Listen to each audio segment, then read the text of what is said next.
आज हम डिस्कस करेंगे क्लास 11th का पार्ट 3 समानताएं, जो कि महत्वपूर्ण पॉइंट इसमें हमने लिए हैं। तो सबसे पहले है हमारी समानता की परिभाषा। समानता विशेष अधिकारों का अभाव, सबको विकास के समान अवसर प्रदान कराना ही समानता की पूर्ण परिभाषा है। मौलिक अधिकारों में देखें तो हमारे समानता को सबसे महत्वपूर्ण जगह दी गई है और कई बार हमारी जो समानताएं होती है वो प्राकृतिक रूप से होती हैं और कई असमानताएं भी होती हैं जो हमें प्राकृतिक रूप से मिली हुई होती हैं। असमानताएं नागरिकों द्वारा बनाई गई होती हैं, जबकि समानताएं हमारी प्राकृतिक रूप से हमें प्रदान होती हैं। दूसरा आता है हमारा समानता के आयाम। समानता के 3 आयाम होते हैं: सामाजिक, आर्थिक और राजनीतिक समानताएं।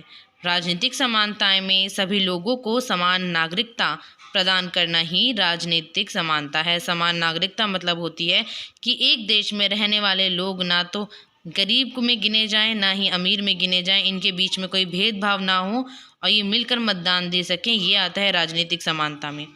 आर्थिक समानता में गरीबी अमीरी का भेदभाव ना करते हुए सबको एक ही जैसे समान अवसर प्राप्त करवाए जाएं, किसी के बीच कोई भेदभाव ना हो। सामाजिक समानताओं में सामाजिक समानता के अंतर्गत हम लोग पढ़ते हैं कि लोगों के बीच के रिश्तों को कैसे अच्छा बनाया जाए, जैसे कि लोगों को शिक्षा, पोषण, अस्पताल और स्कूलों जैसे चीज़ें खुलवाई जाती हैं ताकि सभी लोग, सभी नागरिक उसका समान रूप से उपयोग कर सकें। आगे है हमारा उदारवादी समानताएं। उदारवादी विचारधारा क्या कहती है वो देखते हैं। उदारवादी विचारधारा ये कहती है कि सभी लोगों को जो संसाधन हैं वो पूर्ण रूप से प्रदान किए जाएं और इनके कार्य क्या क्या हैं। ये जीवन स्तर की गारंटी लेते हैं और प्रतियोगिता का सिद्धांत अपनाते हैं और व्यक्तियों को उनकी प्रतियोगिता के अनुसार पुरस्कार भी प्रदान करते हैं। ये हमारा उदारवादी समानता के अंतर्गत आते हैं। इसके बाद है नारीवाद में महिलाओं के सम्मान को लेकर बात की गई है तथा उनको समान अधिकार प्राप्त कराने की बात की गई है और नारीवाद में महिलाओं को उच्च स्तर और उनके जीवन स्तर को सुधारने का लक्ष्य रखा जाता है। इसी के अंतर्गत हमारे एक विचारधारक हैं राम मनोहर लोहिया के अनुसार जो असमानता है वो किस प्रकार से हैं, जैसे कि स्त्री पुरुष के बीच में असमानता है, रंग से असमानता है, जातिगत असमानता है, आर्थिक असमानताएं और अपनी वेश असमानताएं। यह असमानताएं हैं जो कि हमारे देश में प्राकृतिक रूप से निभाई जाती हैं। नेक्स्ट आता है हमारा समानता के प्रकार। समानता के कितने प्रकार होते हैं?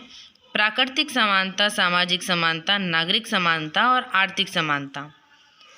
समानता के तत्व क्या हैं? सभी को विकास के समान अवसर प्रदान कराना। समानता में समानता और असमानता में असमानता होती है, क्योंकि तर्क संगत में भेदभाव नहीं होता है। राजनीतिक समानता स्थापित करने के क्या उपाय हैं? आर्थिक समानता, राजनीतिक शिक्षा का प्रसार करना, कानून का शासन लगाना, प्रेस की स्वतंत्रता होना और लोकतंत्र शासन को स्वतंत्र तौर से निभाना। इसका मतलब है कि हम राजनीतिक में समानता को किस तरह से स्थापित कर सकते हैं, जैसे कि उसमें अच्छे शिक्षा का प्रसार करवाकर, अच्छे कानून व्यवस्था लगाकर, प्रेस को स्वतंत्रता देकर और लोकतंत्र का जो शासन है उसको और मजबूत कर।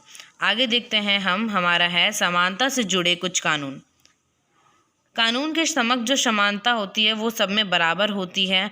जो अनुच्छेद हमारा 14 में और अनुच्छेद हमारा जो 17 है, इसके अंतर्गत हमें बताया गया है कि हमारे कानून में हमारी समानताओं को लेकर बहुत ही कड़क नियम बनाए गए हैं। अगर हमारा जाता है समानता से जुड़े कुछ कानूनों के समक्ष सब समान होते हैं और इसी को देखकर आर्टिकल 14 और 17 में हमारे समानता के अधिकार को लेकर बहुत ही कड़क नियम बनाए गए हैं।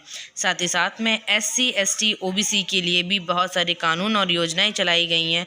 बहुत सारे आरक्षित इन्हें दिए गए हैं। महिलाओं के लिए बहुत सारी योजना चलाई गई हैं, जैसे कि राजश्री योजना, लाडली योजना और बेटी बचाओ और बेटी पढ़ाओ योजना।